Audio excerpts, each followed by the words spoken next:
Hey guys, so game week one, and I thought I'd just hop on, do a quick solo stream, just trying to process my thoughts really, because I think like everybody, I'm getting to the stage where you're overthinking, and I just want to see if I can justify to myself each pick. It's pretty template, as you can see. Ramsdale in goal, and so the thinking, I'm going to try and justify the thinking behind each pick here really quickly and logically, I think, because stats aren't really that big of a deal here. But just with Ramsdale, I mean, 14 bonus points, and I thought that was kind of relevant because when you look at a comparison of, so I've been wondering whether you spend 5.5 for Edison, right? And Edison across the season, I mean, being generous, he hasn't had 14 bonus points even if you add up the last four seasons. And I think that does cause an issue because once you start looking at points per match, which is a flawed metric for most people, but since keepers play, almost every match, I think it is relevant here. And Edison's 4.2, Ramsdale's 4.0. And that's despite Arsenal being awful at the back end of last season, not keeping any cleans. So automatically, I'm thinking Ramsdale at 5 is probably going to be much better value than Edison at 5.5, especially when you look at the fixtures, right? Okay, Palace, Leicester, not great. But then Bournemouth, Fulham, Everton, Brentford. I think at least four clean sheets here, to be fair, given that Saliba is in. They seem to have a new defensive setup. They've got Zinchenko, Ben White's at right back. So I think Ramsdale at 5.0 makes sense. I toyed with the idea of going double Leicester keepers, but I am a little concerned that they sign a new keeper in game week 2, and I don't really want to read too much into press conferences because Rogers says a lot of stuff. I think he said James Justin wasn't injured and then he was, said that Chilwell wouldn't leave and then he did leave. So I think I don't really want to create a transfer here for a 1 million saving. And as you'll see in this team, actually I have an extra 1 mil that I'm using in the team. So I don't think I really need an extra million saving. Defense, this sort of picks itself, right? You've got Robertson and Trent, and for me, Robertson's non-negotiable. I gave it a lot of thought as to why you're going for Robertson over an 8 million midfielder because I don't find a structure where you can have both that I like. You really have to make a lot of compromises. Just looking back at Robertson's points tallies, they're really consistent. Going back to 2019, 200 points, 181, 161. That is when Liverpool had their worst season in recent memory. Still did pretty well, but they struggled for Champions League football. They had to play Nat Phillips and Rhys Williams and so many people. They didn't have Van Dijk for so much of the season, didn't have all their first choice defenders. Still managed 161, which is really good. Last year, despite missing a bunch of minutes at the start of the season, so only 2005, you typically aim for 3-2. I think would be a good figure. 186 and 186. I think it's a good, just sort of like a common sense check here, right? All players. Let's just look at now. Point. I think total points. I think will be fair because points per match, Robertson does win anyway. 186 makes him the third highest defender. That's despite way less minutes than say Cancelo, who has 700 more minutes. 186 places him above every midfielder except De Bruyne, Bowen, Son, and Salah. And none of us are really going for Bowen at the start. We don't know if he replicates that form. He might. But beyond that, Robertson is cheaper than all of these guys and he's scoring more than all of them. And just from what I saw in the Community Shield, I think he's capable of doing that again. So I have a sure thing here versus I'm not sure which is the best 8 million mid. So why not I start with the guy I know, and then if an 8 million mid is doing better than him, I'll just take the money out here and move it back to midfield. Trent, no explanation needed. Cancelo, I don't get the appeal of Walker. I get that Walker is cheap, but I mean 11 assists last season for Cancelo. Walker has, let's have a look. I mean, he's not even a top scoring defender, so let's see. He did miss a lot of game time due to injury, so not to be unfair. Yeah, 85 points, which is why he's so cheap. I mean, to get 11 assists out of Walker, you have to go back about 5, maybe 6 years. He's just got very little attacking potential, which I don't understand why, because he is a right back at Man City, but I guess he's just, and you always see him bombing forward, but I guess it's just no final ball there. So what? One goal a season. With Cancelo also had only one goal last season, but the assist number is just so low. He's never managed more than 6 assists a season. So I think the ceiling with Walker is really low. Bonus points, again, 5 across the season. Nothing great. Nothing bad, but I feel like you get what you pay for with Cancelo.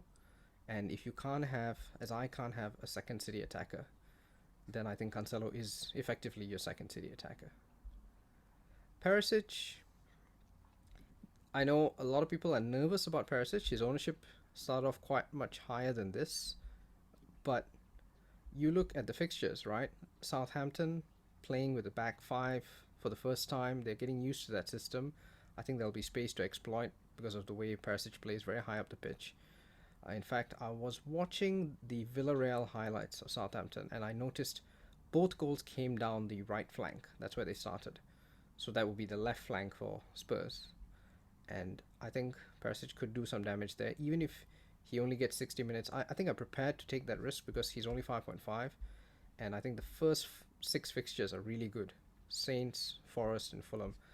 I haven't gone for Doherty because I just think Perisic is a better player. He's a better attacker. I think he's a better defender. I think Doherty is good for what he does. I think he's risen to a certain level. But I mean, Perisic is a world-class player who Conte knows in and out. And I think the fact that Conte has tried Royale and Moura at right wing back, not to mention the fact they bought Jet Spence, although Conte's made it clear that wasn't his decision, the fact that he has effectively 3 other options instead of Doherty, for just 0.5 of saving, I'm not sure it's worth it.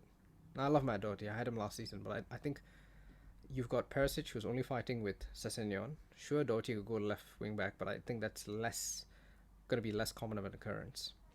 So my guess is Perisic starts and Sessegnon comes on the first game. Probably Perisic will get benched somewhere here, but the first 4 weeks there are no Champions League games. There are no midweek games. So if you can get through the first 4 weeks and then reassess, I think that's great. So 5.5, he's in. Rhys James. So why Rhys James? This one, I thought about it a lot because I didn't have him in a lot of drafts, and I think we spoke about it on the pod, and we were very uncertain about Chelsea defense. But I mean, the thing with Rhys James is the fixtures, right? Even if he ends up playing centre back. Now, we got the news yesterday that Everton don't have a striker. They don't have Calvert-Lewin. Rondon is also suspended, so they're probably going to play Dele Alli up top. And Ali has looked really poor last season. Pre-season, he had a horror miss in America. Then he scored 2 goals against Blackpool. But I don't think Ali as a striker is going to threaten Chelsea very much. Game week 2 is tough, but I'll come to that. Game week 3, Leeds don't have a left back. Firpo is injured, so they're playing Strauch, who's a centre back. So again, room for James to probably play right wing back and exploit it. Leicester, if Chelsea buy Fofana, then that's a really good fixture for Chelsea. Southampton, we discussed, right? They're playing a very high line, trying to switch to a 5-back, so there may be issues there. West Ham, okay, tough fixture. Fulham, good fixture, right? Haven't signed anybody at centre back. So I think there's a lot to like about this fixture run. And when I compare James to Mount, all things being equal, because by having James, I could have a 4.5 guy here and then improve the midfield. But I think James just has more routes to points, right? He's got goals, he's got clean sheets, he's got everything. And yes, my frustration is that he could play centre back in 3, maybe even in game week 4. But it's not the worst thing in the world, especially if he returns in 1 and 3. And I think 1 and 3 is so good. I think game week 1 now is too good for him because with no striker for Everton, I mean, that's basically, I think, a guaranteed clean sheet. So I don't really want to turn that down. Salah, no explanation needed. Martinelli, so this is the compromise you get when you have a 5-back that's pretty expensive like this. You don't have an expensive midfield, so Martinelli instead of Saka. Now, I'm not too thrilled about it, to be very honest with you, because Odegaard gave an interview midweek where he said that Saka is sort of the first choice penalty taker, but they will discuss it. That's what he says. From time to time, they will discuss Martinelli and Saka and see who's feeling, up to take it. But when you look at the gap in points, it's really not that much for 2 million. The fact that ESR is confirmed out of Game Week 1, I think makes things a lot better for Martinelli, because that means he should start Game Week 1, and ESR is not going to be up to speed by Game Week 2 either, I don't think. So as long as Martinelli can somehow keep his place for the first 4 game weeks, at 6 million you get an attacker playing Bournemouth and Fulham especially. I mean, that looks like a really good deal. If he takes a penalty along the way, you're laughing. So I think it's a sacrifice. The reason as well is I don't have an 8 million mid slot for the midfielders, and this is something that is annoying me, because we discussed it on the pod and I really wanted one.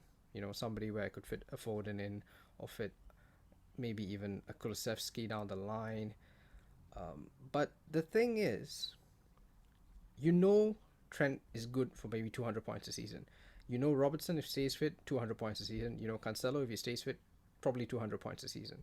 Perisic has probably got the highest upside of any 5.5 defender in the game. And, James has probably got the highest upside of any 6 million defender in the game. Why am I fighting to keep an 8 million midfield slot open when I don't even know who is the best 8 million midfielder? I don't want Diaz. I think Robertson's better. I would like Mount, but is Mount going to outscore James? Debatable, I think. Come back to it. And I want to keep it simple, because I think you can get bogged down too much in underlying stats sometimes. James had 5.4 points per match. Mount had 5.3. I mean, James is 2 million cheaper, right? So I think James will make up that price difference. Perisic to Kulusevski. Kulusevski's not nailed because you have Richarlison in the background. Kulusevski starts Game Week 1 perhaps, but after that, who knows? The only 8 million midfielder with no issues in terms of nailness is Saka, but you already have Martinelli and Jesus. And upon further reflection, I don't think triple Arsenal attack, as inviting as it is, especially in Game Week 3 and 4, you never know, right? Freak results do happen. And do you really need it? Probably not. So I think I'll accept the downgrade of not having an 8 million mid slot. What I do have though, Leon Bailey, this is not up for debate, and I don't know why people are stressing out about this. We know he starts versus Bournemouth. That alone is worth the cost of having him in your team. He's a 5 million mid. He's 0.5 more than the cheapest mid you can buy in the game. Just spend 0.5 million on Leon Bailey. This is Bournemouth and Everton Game Week 1 and 2. And then you can worry what happens if he gets dropped. I keep hearing people worry that he'll get dropped around Game Week 4. We're all wildcarding after Game Week 8. At least that's the plan I think everybody has. And I'll explain why I think you can carry Leon Bailey, because of the bench. But I just don't see him as a risk. I think it's a great opportunity. Jesus, 73%, that's ridiculous. I mean, you just own him for protection at this point. It's a dead slot, right? Everybody has him. You're not going to gain anything from him, but you need to have him in case he scores. So I think you just leave him there. Haaland, for me, Haaland is the guy, because you have Bournemouth in Game Week 2 and Forest in Game Week 5, and I just think I trust the City attack more than the Spurs attack. And I think if you're talking about haul potential, yeah, I prefer Haaland, and I think I'm going to want Haaland for Game Week 2 anyway, so why give myself the hassle of a transfer? If anybody gets injured here, then I'm taking a hit in Game Week 2, so I don't want to start with Kane and go to Haaland. So the bench is where I've spent a bit. I've got Ward. Hopefully he starts games. A lot of people think Ward won't play and they'll buy a new keeper, but people forget that Danny Ward started off at Liverpool. And so you see 6 points here back in the day. And he was bought for 12 million back in 2018. So he's never played until last season, a Premier League game, because of Schmeichel holding on to that slot. He's had injury issues, but he's not a bad keeper. Plays for Wales at international level. I think a lot of people would say he's capable, and at a Leicester side who can't buy anybody, I think he will start games. So that could be useful down the line. Archer. Why Archer? Because Villa have Watkins and Ings, neither of whom impress. And I think if Gerrard decides to throw in Archer, they've already said he stays for the season. I mean, for a 4.5 starter, if he does start. I mean, let's imagine he breaks into the team around here, game week 6, game week 7. A lot of people think he will break in eventually. If you can get this run with Archer, I mean, that's amazing. So worth a shot, and I don't want the other guy who's everybody's got is from Leeds, right? Greenwood. Why don't I want him? Okay, so ownership being high is one issue with Greenwood, right? 24.6, and so that could hit a price drop down the line. I think the bigger problem with Greenwood is they've been playing him in midfield in preseason, and I don't mean midfield as in attacking midfield. I mean like centre mid, and Marsh has praised his ability to play different positions. I don't think that's very useful for us, unless you're looking for 2 points. Then yeah, sure. But I kind of want to have a shot at a guy who might score some goals. So that's why I've gone with Archer, especially as a sub. Late goals could be really useful. Andres Pereira, and this is where I come to the Bailey. So obviously the Bailey question, right? So game week 3, Pereira plays Brentford. Game week 5, he plays Brighton. Both home games. Now Pereira already has some assists in preseason, so he's linking up well with the team. They haven't bought many players, so should start. Game week 3, Bailey plays Palace. Game week 5, he plays Arsenal. So you could play Andres Pereira in both those weeks. He should be nailed to start. He's as I can see, he will start. Neto. So I had 1 million extra, and I was wondering if I should keep it in the bank or use it. And I thought, let's use it because I really like Neto, and I would love to start him in game week 1, but I'm gonna bank on Bailey against Bournemouth being worse. And in game week 2, what I can do is, and let's open live FPL here, right? So I loaded up the team in live FPL. That's game week 1. Let's look at game week 2. And I think people might say this is over planning, but I like to have an idea of what I'm doing, just general idea. You can't really plan transfers because injuries happen, form, a new player emerges. But I think at least the order of your bench you can look at. Bring in Neto, and I can bench James against Spurs. Could bench Perisic against Chelsea. Let's see how the wind blows. But the point is I have Neto against Fulham. I can have Bailey against Everton. That's pretty cool, right? That's 2 really strong fixtures for cheap assets. I think Neto against Fulham is great. They've got a new right back, and Babu, who's known for being very attacking and maybe not the most defensively solid. So Neto might have some joy there. Game week 3, bench both Neto and Bailey. Start all the wing backs and Pereira against Brentford. Game week 4. Now, I don't think this will continue forever. At some point I will make transfers, but not knowing those transfers at this stage, you don't know who here is going to play badly. It's good to have an idea of the subs. Neto against Newcastle. You can bench Bailey against West Ham, or you could start him. Depending on West Ham's situation, they too are struggling in the market. Could start him over anybody here. Andreas back on the bench against Arsenal. Game week 5, you can have Neto against Bournemouth. Really good fixture. Bailey against Arsenal. Pereira against Brighton could start over one of these. If I want to start over Perisic, if somebody's getting benched here, I could. Or I just leave it as it is. Game week 6. I mean, this will stop. I'm not going to go through the entire 38 game week season, right? Neto is here. Pereira and Bailey back on the bench. Bailey playing City, so you'd probably want to bench him. But Neto against Southampton is a great fixture. Game week 7, I think Neto gets benched now, yes. Bailey against Leicester. I'm not sure why that's red. Bailey's on corners and Leicester can't defend corners. So this should be a green fixture. Neto on the bench, Andres Pereira on the bench. Probably by this stage I may have made some transfers. I think Perisic may have been sold by then, playing City that week.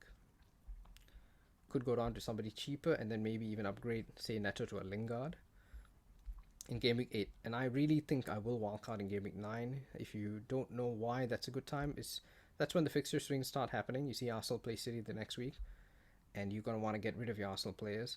So I think great time to sort of consider getting rid.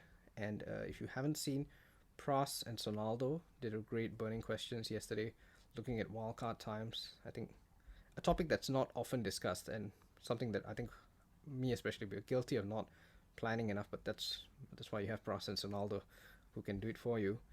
Bench James, bench Neto, start Bailey, start Andres Pereira against Forest. Yeah, 8 game weeks. I mean, a reasonably cheap rotation, good fixtures all along the way.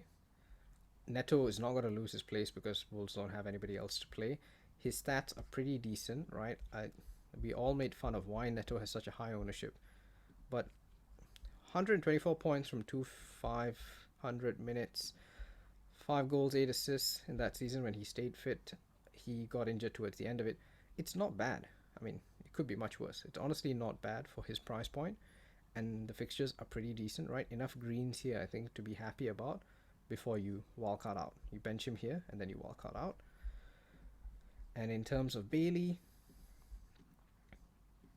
yeah, good fixtures to start off with. Leicester's not a red fixture, so it's 2 red fixtures for me. I think you've got options here, and if you really need to, you've got transfers you can make. Maybe downgrade James or Perisic down the line. I think that's most likely. Or Cancelo if City sign a cheaper wingback or they start playing. So many midfield options that are not being discussed because we don't know enough about them. But at 6.0, you have, I think, a reasonable amount of picks to consider later. Lingard, I think, will come into the discussion. I mean, this run is great, right? Bournemouth, Leeds and Fulham. That's a great run. He's looked decent in preseason so far. Everybody says he's putting in a lot of effort. Down from Lingard, Gordon might come into the conversation later down the line. I think he's got, I mean, average stats, right? But again, decent fixtures along the way. So you can just see who picks up form. You can go for them. And I think we will find more options. Rodrigo, right? He's a striker, effectively, at 6.0. And yeah, great run again in the second half. So as time progresses, actually, I think the 6 million price bracket is not as bad as we first think it is. Dewsbury Hall also, 3 assists in pre-season. His fixtures get really good around game week 9. So somebody on the second, when you're wildcarding. And then, of course, Brendan Aronson from Leeds. So yeah, I think that's the team. And I don't, famous words, but I don't see myself making too many changes here. Good keeper. Great defense. Like, I don't think you can dispute. Perisic is the one who's probably the most controversial here, and I would not go into the season without Perisic. I think he's just too attacking. If you haven't seen the game against Roma, the last preseason game, go and watch the highlights. He is that guy. He just is. He's a winger playing at left back. I think you take that risk. Salah, fine. Bailey, I'm really excited. I'm happy that some people are still scared. I'm happy that the ownership is not as low as it once was, but still low enough. I think he will be great. People forget Leon Bailey had 15 goals before he came in his most recent season before he came to the Prem. And last season he had an amazing performance. This 1 goal, 3 assists, that's mostly from the performance against Everton last season. He's playing them in game week 2. So he's going to be great. Martinelli, everybody has Martinelli, so there's not much to talk about him. Yeah, rotation risk at some point, but I mean, Bournemouth and Fulham, you take your chances. Haaland, Jesus, and yeah, Neto on the bench. I mean, I can't see an injury crisis or rotation risks hurting me that much. And I think with 5 subs, everybody gets minutes. That's probably something to consider down the line, how many 1-pointers you're getting. But I think we will all face that. And I mean, if you're scared of 1-pointers, you get centre backs, and yeah, you have a very boring team and very little upside. But yep, that's the team. If you have any comments, if you think I've messed something or I should change something, I'm open to suggestions because I'm sure that I will be looking at this a lot between now and deadline. Anyway, cheers guys.